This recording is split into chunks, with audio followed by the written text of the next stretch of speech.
नमस्कार दोस्तों, आज हम इस वीडियो में देवउठनी एकादशी व्रत कथा सुनेंगे। एक समय की बात है, एक राजा के राज्य में सभी लोग एकादशी का व्रत रखते थे। प्रजा और नौकर चाकरों से लेकर पशुओं तक को एकादशी के दिन अन्न नहीं दिया जाता था।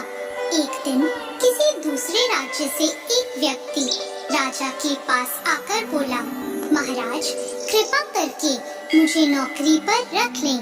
तब राजा ने उसके सामने एक शर्त रखी कि ठीक है, रख लूंगा, लेकिन रोज तो तुम्हें खाने को सब कुछ मिलेगा, लेकिन एकादशी को अन्न का एक भी दाना नहीं मिलेगा।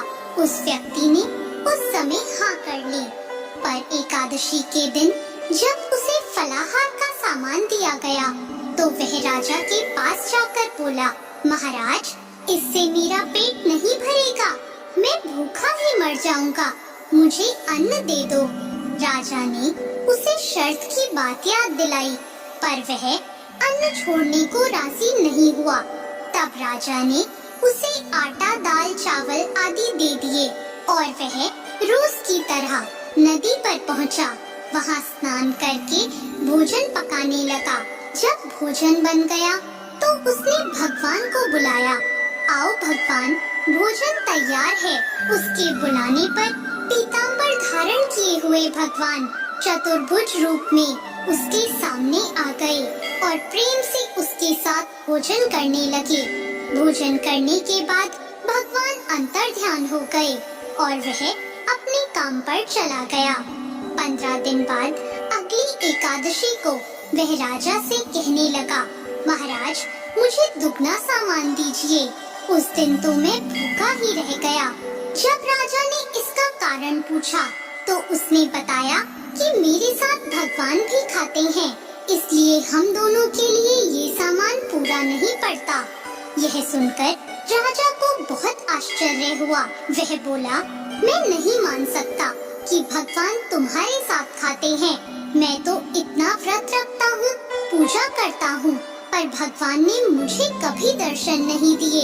राजा की बात सुनकर वह बोला, महाराज यदि विश्वास न हो तो मेरे साथ चलकर देख लो। राजा एक पेड़ के पीछे छुपकर बैठ गया।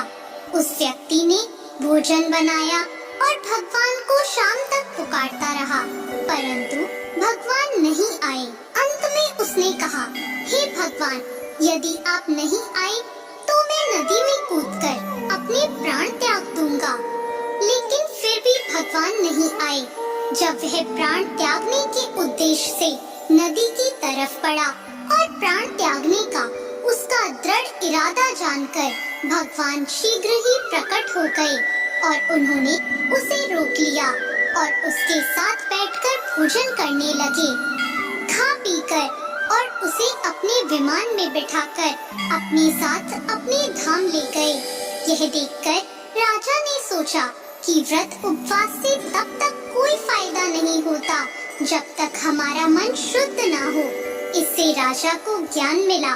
वह भी सच्चे मन से व्रत और उपवास करने लगा और अंत में स्वर्ग को प्राप्त हुआ।